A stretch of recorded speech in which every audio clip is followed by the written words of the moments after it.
Hello friends, तो present time में हम लोग regulatory bodies of higher education को डिस्कस कर रहे हैं और उसी कड़ी में आज हम लोग पहली जो संस्था जो पढ़ रहे हैं वो है ICAR अर्थात Indian council of agricultural research, जिसे हम भारतीय कृषि अनुसंधान परिषद के नाम से जानते हैं। अब इस संस्था का जो संबंध है वो इसके नाम से ही परिलक्षित हो रहा है, अर्थात कृषि अनुसंधान एवं कृषि शिक्षा। तो ये भारत में कृषि शिक्षा और कृषि अनुसंधान की सर्वोच्च स्वायत्त संस्था है। तो गाइस, जब भी हमसे कोई पूछे तो अगर हमें कहें कि ICAR क्या है तो हम क्या कहेंगे, ठीक उसी तरीके से, यानी ये है क्या, apex autonomous statutory body of agriculture education,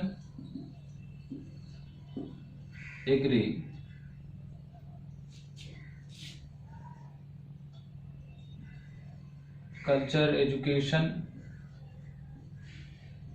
and agricultural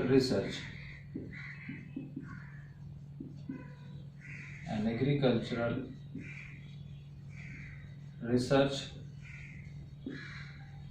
in India. अर्थात ये भारत में कृषि शिक्षा और कृषि शोध दोनों चीजें हैं, चाहे वो एग्रीकल्चरल रिसर्च हो चाहे वो एग्रीकल्चर एजुकेशन हो, उसकी जो सर्वोच्च संस्था है, अपेक्स ऑटोनॉमस स्टैट्यूटरी बॉडी है, वो है भारतीय कृषि अनुसंधान परिषद। अब इसके गठन के बारे में बात करें तो अगर इसका एस्टैब्लिशमेंट देखें, अगर इसकी स्थापना की बात करें तो इसकी स्थापना होती है 1929 में, जुलाई 1929 में एज स्थापना होती है imperial council of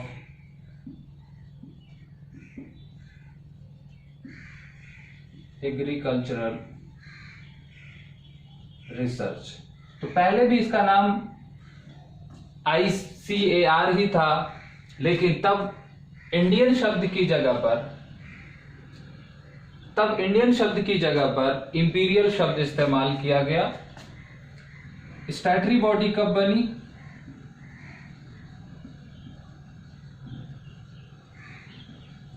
statutory body बनी 1971 में एज ICAR, यानी जो इसका वर्तमान स्ट्रक्चर है वो 1971 में मिला और स्वतंत्रता प्राप्ति के पश्चात इसको भारत में एक संवैधानिक संस्था का दर्जा प्रदान किया गया, एक कानून बना करके। अब अगर हम इसकी पेरेंटल बॉडी के बारे में बात करें तो पेरेंटल बॉडी है मिनिस्ट्री ऑफ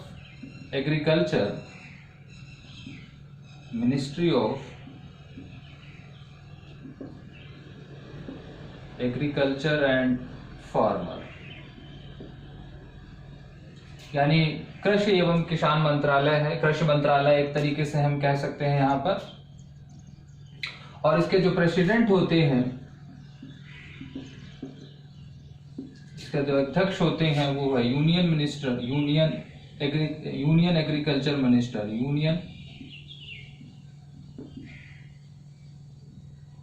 एग्रीकल्चर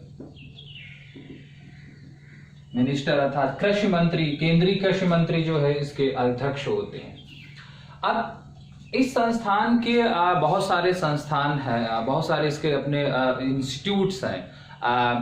ICAR चूंकि एग्रीकल्चर की बहुत सारी विंग होती हैं, चाहे वो पोटैटो हो, चाहे वो शुगर हो, चाहे वो पल्स हो, तो चाहे वो राष्ट्रीय दाल अनुसंधान हो, चाहे वो राष्ट्रीय राइस अनुसंधान हो, तो एग्रीकल्चर में जितनी भी प्रोडक्ट्स हम फूड प्रोसेसिंग में इस्तेमाल करते हैं, खाने पीने की चीज में इस्तेमाल करते हैं, हर एक का अपना एक केंद्रीय संस्थान है। और वर्तमान में जो जनवरी 2020 में जो रिपोर्ट जारी की है ICAR ने अपनी, उस रिपोर्ट के अनुसार वर्तमान में यानी जनवरी 2020 तक ICAR के पास 101 इंस्टीट्यूट्स और 71 यूनिवर्सिटीज जो हैं इससे संबद्ध संचालित हैं, इससे रिलेटेड हैं। तो हम इसके इंस्टीट्यूशंस के बारे में बात करते हैं, लेकिन अभी तक हम लोगों ने क्या समझा कि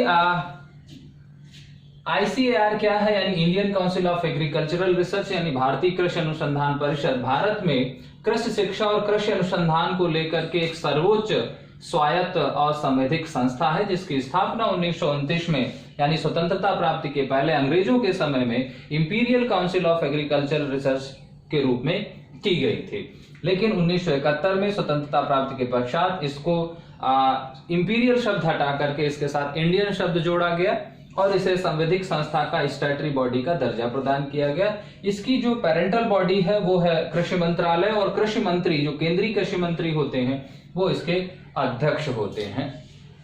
अब इसके इंस्टीट्यूट्स की चर्चा कर लेते हैं। इसके इंस्टीट्यूट्स कितने हैं यहाँ पर।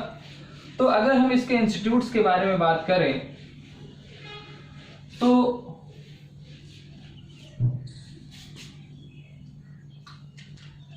अगर हम यहाँ पर इसके रीजनल सेंटर्स नहीं हैं, लेकिन ये जो इंस्टीट्यूशंस होते हैं या इंस्टीट्यूशंस ऑफ ICAR की अगर चर्चा कर ले, यानी ICAR के संस्थान कितने हैं, तो एक रिपोर्ट जो इनकी आई यानी as on Jan 2020 ICAR have 101 institutions,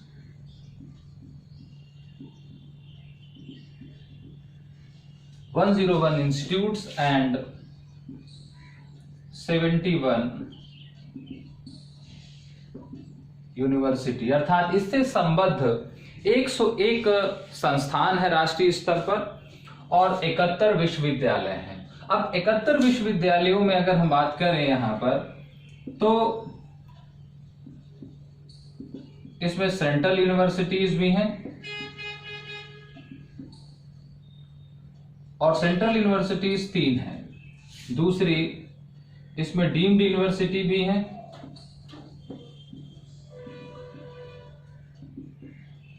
और डीम्ड यूनिवर्सिटी है 4, और तीसरा इसमें स्टेट यूनिवर्सिटी भी है और स्टेट यूनिवर्सिटी टोटल 64 है।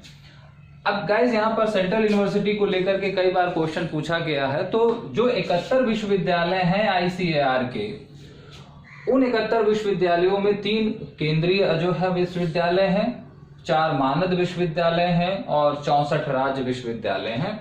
अब ये जो 3 हैं, इन 3 के नाम भी ध्यान में रखें, क्योंकि एग्जाम में कई बार सेंट्रल एग्रीकल्चर यूनिवर्सिटी को लेकर के क्वेश्चन पूछा गया। तो जिसमें से पहली यूनिवर्सिटी है वो है सेंट्रल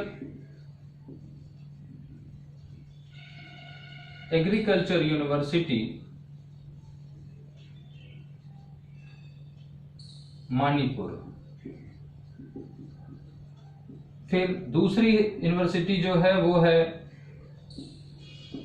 रानी Lakshmibai central agriculture university Jhansi, यानी ये उत्तर प्रदेश में है। और तीसरी जो है वो है राजेंद्र प्रसाद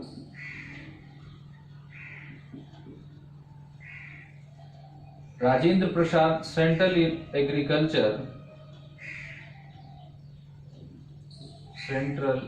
एग्रीकल्चर यूनिवर्सिटी पटना। तो ये 3 हमारे केंद्रीय विश्वविद्यालय हैं, एक यानी मणिपुर में, एक उत्तर प्रदेश में और एक पटना बिहार में है। तो 3 इसके केंद्रीय विश्वविद्यालय हैं, बाकी 4 इसके मानद विश्वविद्यालय हैं और 64 इसके राज्य विश्वविद्यालय हैं। इसलिए यहाँ पर सेंट्रल यूनिवर्सिटीज की चर्चा इसलिए की ताकि, क्योंकि इससे रिलेटेड क्वेश्चन पूछा जा चुका है, क्योंकि अभी तक पूरे इंडिया में एग्रीकल्चर यूनिवर्सिटीज 3 ही है, और सबसे पहली जो सबसे पहली जो एग्रीकल्चर यूनिवर्सिटी ओपन हुई है वो पंतनगर में 1959 में हुई थी, और 58-59 में, ये भी ध्यान रखना। तो भारत का पहला कृषि विश्वविद्यालय 1958-59 में पंतनगर में स्थापित हुआ। वर्तमान में भारत में 3 केंद्रीय कृषि विश्वविद्यालय हैं। सेंट्रल कृषि जो है agriculture university Manipur, Rani Lakshmibai central agriculture university Jhansi Uttar Pradesh, and Rajendra Prasad central agriculture university Patna Bihar. इसके अलावा 64 इसके पूरे देश भर में राज्य विश्वविद्यालय है, और 101 जो है वो उसके अपने संस्थान है। जैसे अगर हम बात करें Indian institute of pulse research, तो वो कानपुर में है। इसी तरीके से उसके जो शुगर रिसर्च है, उसके राइस रिसर्च है, पोटैटो रिसर्च है, तो पूरे जो है तंबाकू रिसर्च है, हर किसी के जो रिसर्च सेंटर है वो अलग अलग जगहों पर है। तो वो कभी कभी उन संस्थानों के बारे में है, तो आप उसके 101 जो ICAR के जो से एफिलेटेड 101 इंस्टीट्यूट्स हैं, उसको ICAR के वेबसाइट्स पर जाकर के आप पढ़ लें। कभी कभी क्योंकि चूंकि यहाँ पर उन 101 इंस्टीट्यूशंस की चर्चा करना पॉसिबल नहीं है, लेकिन कभी कभार कंपटीशन लेवल के एग्जाम में किसी एक पर्टिकुलर इंस्टीट्यूट्स को लेकर के क्वेश्चन पूछा जाता है, और ये पर्टिकुलर पूछा जाता है कि वो इंस्टीट्यूट्स है कहाँ। इंस्टीट्यूट्स का नाम दे दिया जाता है, उसका जो लोकेशन है, उसका जो प्लेस है वो पूछा जाता है। तो किस शहर में कौन सा ICAR से एफिलेटेड इंस्टीट्यूट है, इसको आप पढ़ें। ICAR की वेबसाइट्स पर जाकर के उसको देख लेंगे। यहाँ पर 4 डीम्ड यूनिवर्सिटीज को भी आपको देख लेना चाहिए, क्योंकि कभी कभार इससे संबंधित भी क्वेश्चन हो सकता है पूछा जा सके, क्योंकि सेंट्रल की चर्चा हमने कर ली है, बाकी डीम्ड की चर्चा और वो जो 101 इंस्टीट्यूट्स हैं उनकी चर्चा, उनका अवलोकन आप स्वयं जो है अपने मोबाइल के थ्रू, इंटरनेट की हेल्प से करेंगे। अब इसके अगर हम फंक्शंस के बारे में चर्चा कर लें, तो फंक्शंस आपको समझ में आ रहा होगा कि कृषि शिक्षा और कृषि अनुसंधान से जितने संबंधित संस्थान हैं, विश्वविद्यालय हैं, कॉलेजेस हैं, उनका एफिलिएशन करना जो है इसका पहला काम होगा। तो सबसे पहला काम अगर हम देखें तो वो है affiliation of agriculture education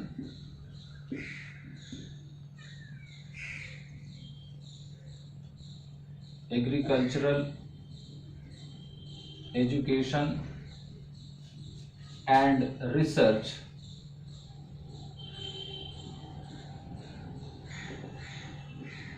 institutes and universities in India. अर्थात भारत में कृषि शिक्षा एवं कृषि शोध से संबंधित संस्थानों और विश्वविद्यालयों को संबद्धता प्रदान करना, उनको जो है मान्यता देना। दूसरी बात अगर हम कहें यहाँ पर, तो है एग्रीगेशन ऑफ एग्रीडेशंस की बात की जाए, एग्रीडिटेशन of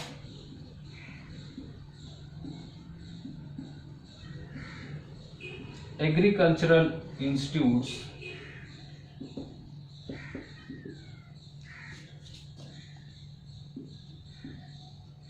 and universities through NAD।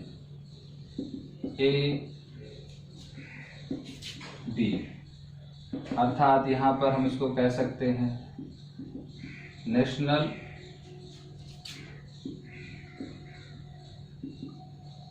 Agricultural education aggregation board. तो ICAR केवल संस्थानों को मान्यता ही नहीं प्रदान करती, बल्कि इसका अपना एक इंडिपेंडेंट बोर्ड है, और वो बोर्ड क्या है? National agricultural education aggregation board. अर्थात जैसे अगर हमने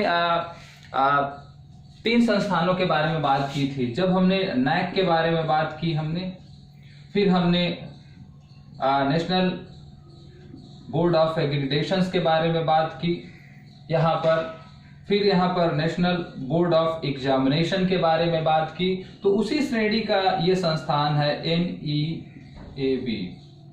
ये कॉलेज एंड यूनिवर्सिटीज यानी जो एजुकेशन जो चलती है, जो नॉर्मल एकेडमिक एजुकेशन होती है, तो उसको प्रोवाइड करने वाले संस्थानों का क्या है, ये एग्रीडेशंस करती है, मूल्यांकन करती है।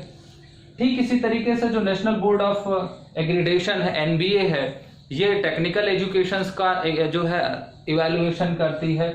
नेशनल बोर्ड ऑफ एग्जामिनेशन जो है वो PG लेवल के जो मेडिकल इंस्टीट्यूट्स हैं MCI के थ्रू, तो ये संस्था जो है वो UGC से अटैच्ड है। यहाँ पर इनकी जो पेरेंटल बॉडी है, अर्थात ये संस्था जो है वो UGC से अटैच्ड है। ये संस्था की अगर हम बात करें तो AICTE से ये एफिलेटेड है। इसकी अगर हम बात करें तो ये MCI से रिलेटेड है। उसी तरीके से ये संस्था जो है वो ICAR से रिलेटेड है। तो ध्यान रखें कि हर शिक्षा से जुड़ी हुई जो मूल्यांकन संस्थाएं हैं, जो असेसमेंट इंस्टीट्यूशंस हैं, तो वही है। तो UGC से रिकॉग्नाइज्ड इंस्टीट्यूट्स का जो एग्रीडेशन है, प्रत्यायन है, वो NAAC करती है। AICTC से जो एफिलेटेड संस्थान है उनका जो एग्रीडेशन है वो NBA करता है। मेडिकल काउंसिल ऑफ इंडिया से एफिलेटेड संस्थाओं का जो एग्रीडेशन है वो नेशनल बोर्ड ऑफ एग्जामिनेशन करता है। ठीक इसी तरीके से ICAR से एफिलेटेड जितने भी विश्वविद्यालय या संस्थान है उनका जो एग्रीडेशन है वो नेशनल एग्रीकल्चर एजुकेशन एग्रीडेशंस बोर्ड करता है। तो इन संस्थानों को के पेरेंटल बॉडी, इनका जो किससे ये संस्थाएं, ये इंडिपेंडेंट बॉडी है अपने आप में, ये अपने आप में इंडिपेंडेंट बॉडी है, लेकिन इनका एक रिकॉग्नाइज्ड इनकी संस्थता है, इनका एक जो है वो रिलेटेड संस्था है, और उस रिलेटेड संस्था से ही एफिलेटेड या संबद्ध संस्थाओं की जांच या उनकी गुणवत्ता का मूल्यांकन या उनकी ग्रेडिंग कहने का तात्पर्य। तो जैसे UGC की ग्रेडिंग NAAC करता है, AICT संस्थानों की ग्रेडिंग NBA करता है, MCI से रिकॉग्नाइज संस्थानों की ग्रेडिंग NBE करता है, इसी तरीके से ICAR से एफिलेटेड संस्थानों की जो ग्रेडिंग है वो NAEAB करता है, national agriculture education accreditation board करता है। तो यानी इसका दूसरा काम क्या है, ग्रेडिंग करवाना। एग्रीडेशंस का मतलब क्या है, प्रत्यायन, और प्रत्यायन का मतलब है उसकी ग्रेडिंग। चलिए अब अगर हम तीसरा इसका काम देखें तो ये conduct all India entrance exam, all India entrance exam for UG, PG and PhD courses through NTA।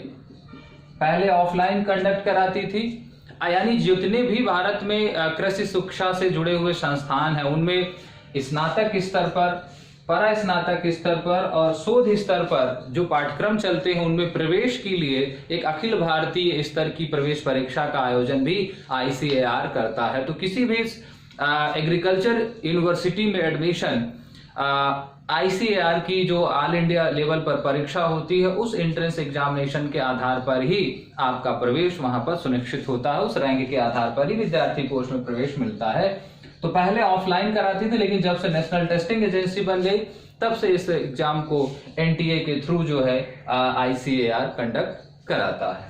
ठीक इसी तरीके से अगर हम बात करें इसका चौथा काम, तो UGC conduct ICAR net JRF exam for fellowship and scholarship. तो फेलोशिप एंड स्कॉलरशिप के लिए आईसीआर एक नेट जेआरएफ एग्जाम भी कंडक्ट कराता है। जैसे UGC net JRF exam conduct कराता है आर्ट एंड ह्यूमैनिटीज के लिए, उसी तरह से एग्रीकल्चर का जो नेट एग्जाम होता है वो आईसीआर कंडक्ट कराता है। तो आईसीआर अपना कृषि शिक्षा से संबंधित जो नेशनल एलिजिबिलिटी टेस्ट है या जूनियर रिसर्च फेलोशिप है उसको कंडक्ट कराता है। फिर अगर हम इसके और बारे में, तो ऑर्गेनाइज्ड वेरियस एग्रीकल्चरल रिसर्च,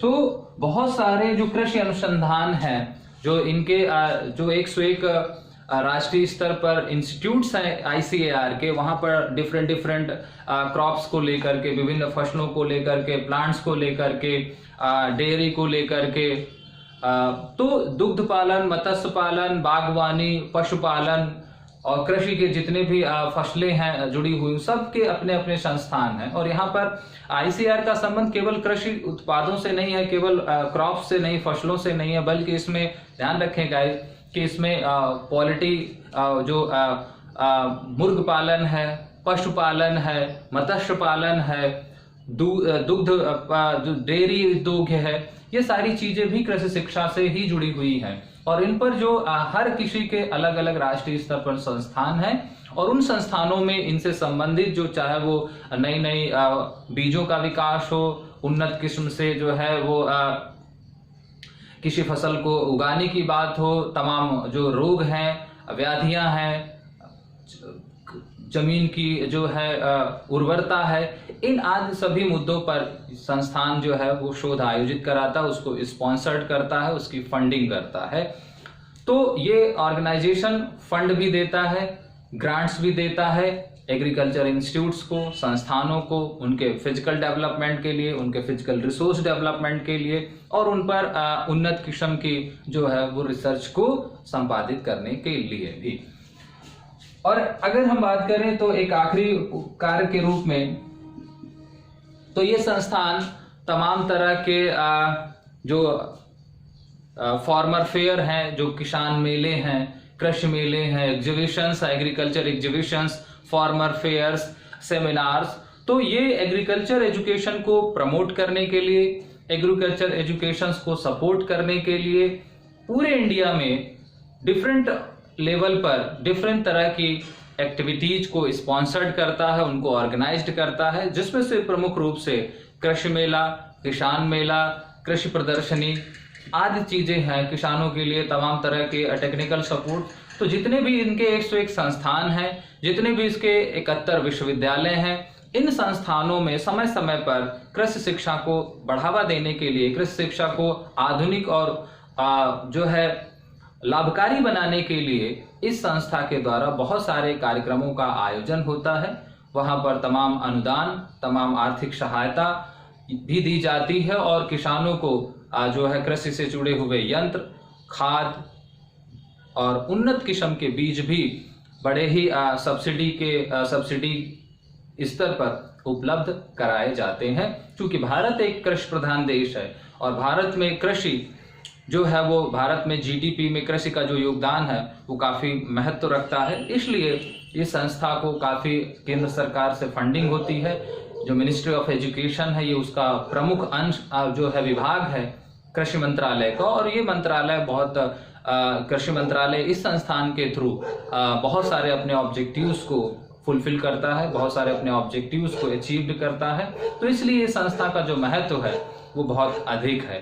तो इसलिए ध्यान रखें कि आईसीएआर क्या है, यानी Indian council of agricultural research, भारतीय कृषि अनुसंधान परिषद, भारत में कृषि शिक्षा की एक बहुत ही महत्वपूर्ण और सर्वोच्च स्वायत्त संस्था है, जिसके देश भर में तमाम संस्थान हैं, तमाम विश्वविद्यालय हैं, और इन विश्वविद्यालय और संस्थानों में कृषि शिक्षा के पाठ्यक्रमों को संचालित करना, इनकी प्रवेश परीक्षा का आयोजन कराना, इनमें जो है फेलोशिप और स्कॉलरशिप के लिए नेट जेआरएफ की परीक्षा कंडक्ट कराना, तमाम तरह के रिसर्च को स्पॉन्सर्ड करना, उसकी फंडिंग करना, इंस्टीट्यूशंस को ग्रांट्स देना, तमाम तरह के एग्रीकल्चर एजुकेशन को सपोर्ट करने के लिए तमाम तरह के जो है वो इवेंट ऑर्गेनाइज कराना, सेमिनार, कॉन्फ्रेंस, एग्जीबिशंस आदि सभी कार्य ICAR के थ्रू जो है वो कंडक्ट होते हैं। तो ये थी गाइस हमारी कृषि अनुसंधान एवं भारतीय कृषि अनुसंधान परिषद।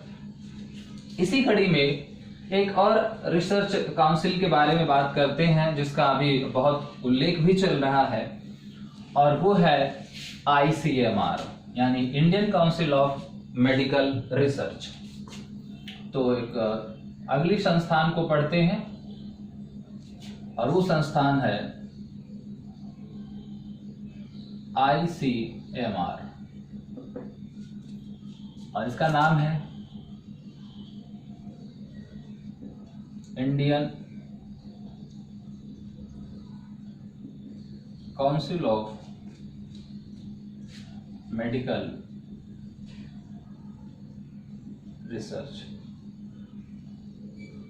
तो जानते हैं जरा कि ICMR यानी Indian council of medical research, या जिसे हम हिंदी में कहें तो भारतीय आयुर्विज्ञान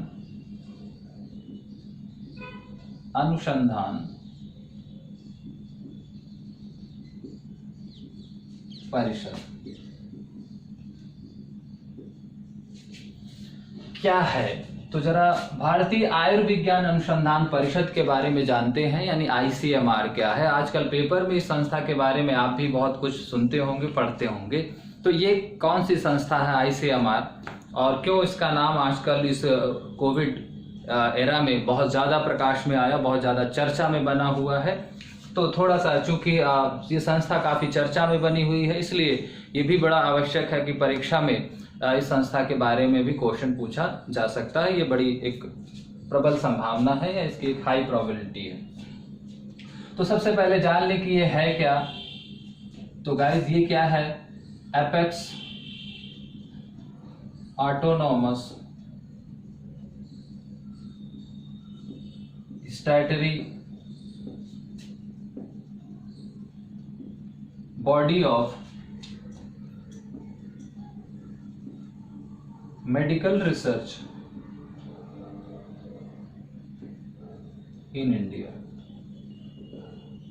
अर्थात ये भारत में चिकित्सा शोध से संबंधित, जैसे मेडिकल एजुकेशन के बारे में अगर हम बात करें तो भारत में जैसे एग्रीकल्चर एजुकेशन और एग्रीकल्चर रिसर्च दोनों के लिए ICAR थी। दोनों तरह के जो काम है, यानी जो ICAR भारतीय कृषि अनुसंधान परिषद थी वो कृषि शिक्षा से भी जुड़ी हुई है और कृषि अनुसंधान से भी जुड़ी हुई है, लेकिन चिकित्सा में ऐसा नहीं है। जब हम मेडिकल काउंसिल ऑफ इंडिया की बात करते हैं तो वहां पर केवल और केवल मेडिकल एजुकेशन से उसका संबंध है, और जब ICMR की हम की चर्चा करते हैं तो इसका संबंध केवल मेडिकल रिसर्च से है। तो भारत में दो यानी मेडिकल रिसर्च और मेडिकल एजुकेशन की अलग अलग ऑटोनॉमस बॉडीज हैं। मेडिकल काउंसिल ऑफ इंडिया जो 1934 में स्थापित हुई, उसका संबंध केवल मेडिकल एजुकेशन से है और UG लेवल की मेडिकल एजुकेशन से है। लेकिन जो ICMR है, Indian council of medical research, इसका संबंध मेडिकल एजुकेशन से नहीं है, केवल और केवल मेडिकल रिसर्च से है। तो इस बात का ध्यान रखें कि एग्रीकल्चर एजुकेशन, एग्रीकल्चर रिसर्च के लिए एक कॉमन बॉडी है, लेकिन मेडिकल रिसर्च और मेडिकल एजुकेशन की कॉमन बॉडी नहीं है, बल्कि इसकी जो बॉडी है वो डिफरेंट है, अलग अलग है। तो ये भारत में क्या है, कृषि अनुसंधान मेडिकल रिसर्च या आयुर्विज्ञान से या चिकित्सा अनुसंधान से जुड़ी हुई सर्वोच्च स्वायत्त संवैधानिक संस्था है। अब इस संस्था की स्थापना के बारे में अगर हम बात करें तो संस्था की जो स्थापना होती है ये एक्चुअल में केवल भारत की नहीं बल्कि विश्व की सबसे पुरानी संस्था है मेडिकल के क्षेत्र में, मेडिकल रिसर्च के, क्योंकि इसकी स्थापना जो होती है वो 1911 में होती है और तब इसकी स्थापना होती है एज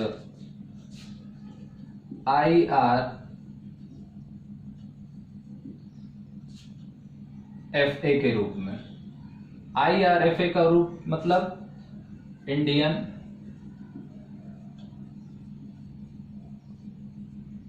रिसर्च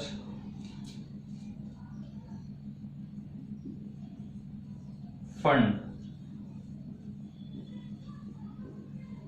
एसोसिएशन के रूप में। अर्थात भारत में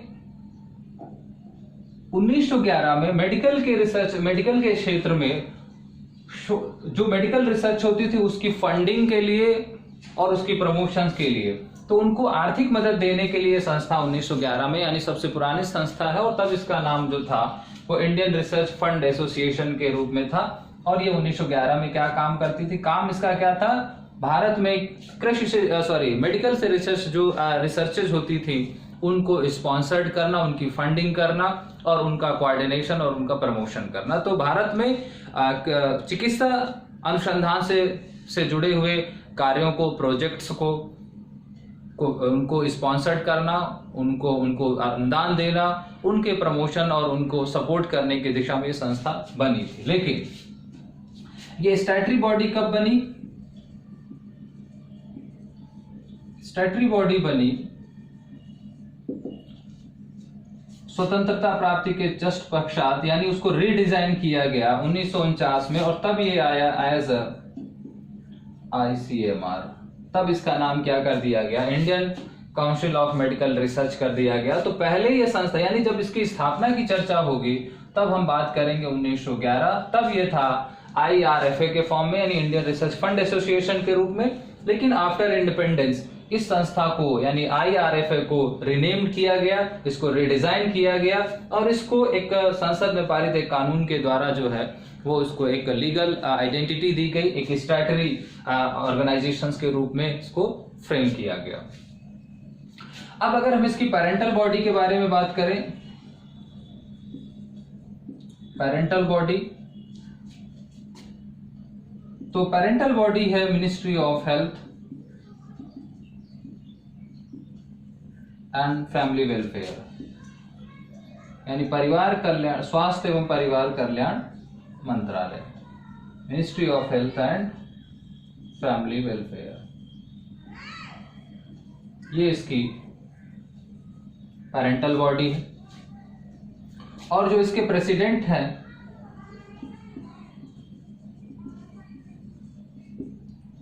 इसके जो प्रेसिडेंट होंगे वो होंगे यूनियन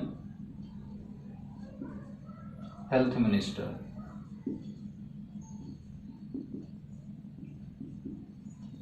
यूनियन हेल्थ मिनिस्टर। अब ICMR क्या करता है? चूंकि इसका संबंध है मेडिकल रिसर्च से, और मेडिकल रिसर्च भी कई तरह की होती है। इंट्राम्यूरल मेडिकल रिसर्च होती है और एक्स्ट्राम्यूरल मेडिकल रिसर्च होती है, जिसको आप आंतरिक चिकित्सा शोध या बाह्य चिकित्सा शोध भी कह सकते हैं। तो ये जो शोध ICMR करता है वो इसके भी अपने संस्थान हैं। जैसे ICAR के 101 संस्थान थे, तो उसी तरीके से ICMR के भी अपने इंस्टीट्यूशंस हैं। तो उसको आप रीजनल सेंटर्स कह लीजिए या इसके इंस्टीट्यूशंस कह लीजिए। तो ठीक इसी तरीके से अगर हम इंस्टीट्यूशंस के बारे में बात करें यहां पर, तो इंस्टीट्यूशंस ऑफ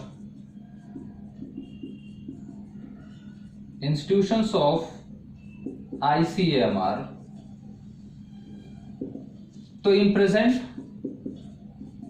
तो वर्तमान में क्या है? इन प्रेजेंट ICMR हैव 26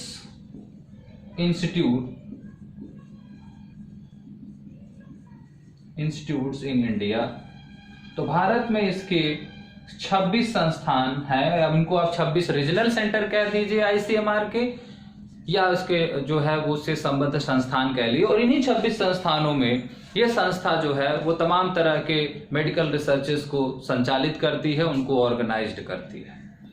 तो 1911 यानी ये वर्ल्ड की सबसे बड़ी मेडिकल रिसर्च इंस्टीट्यूट है, या वर्ल्ड का सबसे बड़ा नहीं, सबसे ओल्डेस्ट कह सकते हैं। तो 1911 में यह संस्था बनी और वर्ल्ड की सबसे ओल्डेस्ट मेडिकल रिसर्च इंस्टीट्यूट्स के रूप में भी इसको ख्याति एक संज्ञा प्राप्त है, एक पदवी प्राप्त है। शोध के बाद स्वतंत्रता प्राप्ति के पश्चात 1949 में इसे संसद में पारित एक कानून के द्वारा संविधिक संस्था का दर्जा प्रदान किया गया। देन फिर इसका जो है धीरे धीरे इसने अपने पूरे देश भर में संस्थान खोले, धीरे धीरे इसने अपने विस्तार किया और वर्तमान में इस संस्था के 26 जो है वो क्षेत्रीय संस्थान अलग अलग तरह के रिसर्च से संबंधित हैं, चाहे वो तमाम तरह का रिसर्च हो, चाहे वो मेडिकल ऑपरेटर्स बनाने का हो, मेडिकल इंस्ट्रूमेंट्स बनाने का हो, तमाम तरह के जो कृत्रिम अंग हैं, जैसे अगर हम बात करें कि जो आर्टिफिशियल बॉडी पार्ट्स होते हैं उनको बनाना, उन पर रिसर्च करना, तो बहुत सारी जो रिसर्चेज है इसके अंतर्गत संचालित की जाती है आईसीएमआर के।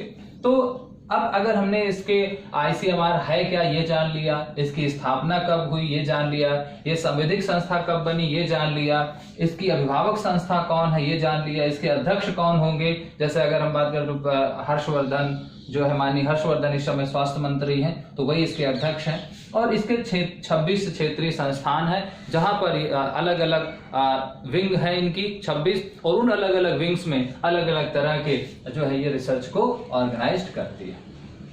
लेकिन अब अगर हम इसके फंक्शंस के बारे में बात करें तो इसके फंक्शंस बहुत महत्वपूर्ण है।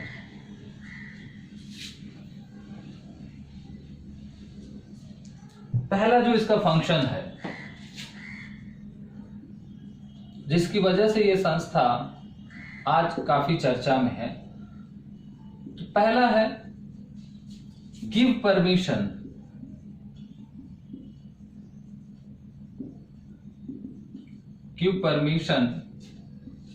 For clinical trial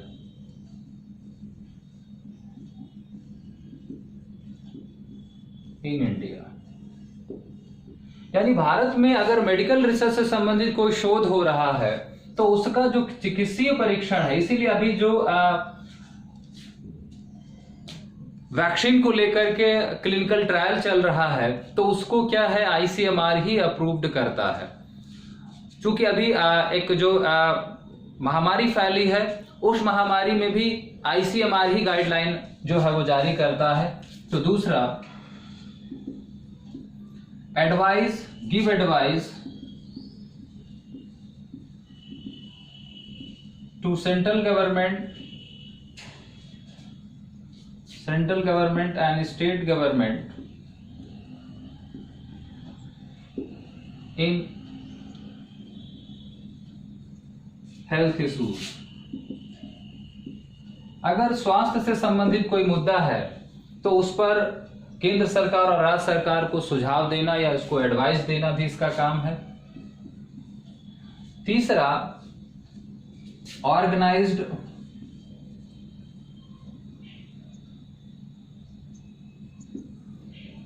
and conduct various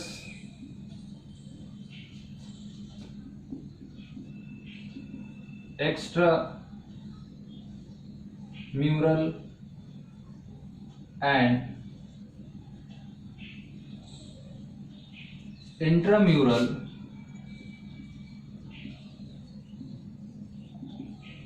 biomedical research in India। अर्थात हमने यहां पर एक्स्ट्रा म्यूरल का मतलब है बाह्य और इंट्राम्यूरल का मतलब है आंतरिक बायोमेडिकल रिसर्चेस। तो भारत में इंट्राम्यूरल और एक्स्ट्राम्यूरल जितनी भी बायोमेडिकल रिसर्चेस होती हैं उनको आयोजित कराना और उनको ऑर्गेनाइज करना, उनको जो है कंडक्ट करने की रिस्पॉन्सिबिलिटी भी आईसीएमआर की होती है। तो आप देखें कि कोविड की वैक्सीन के लिए या जितनी भी अभी वैक्सीन बनी है उन सभी वैक्सीन्स में आईसीएमआर की जो है केवल इंडिया में ही भूमिका नहीं है बल्कि ये वर्ल्ड लेवल पर भी जो है संस्थान काम करता है। ठीक इसी तरीके से अगर हम इसका एक चौथा कार्य देखें तो वो है publish medical research. Publish medical research अर्थात इसका अपना एक जर्नल निकलता है। 1913 से ही ये संस्थान जो है अपना जर्नल्स निकालती है और उसको हम कहते हैं इंडियन जर्नल ऑफ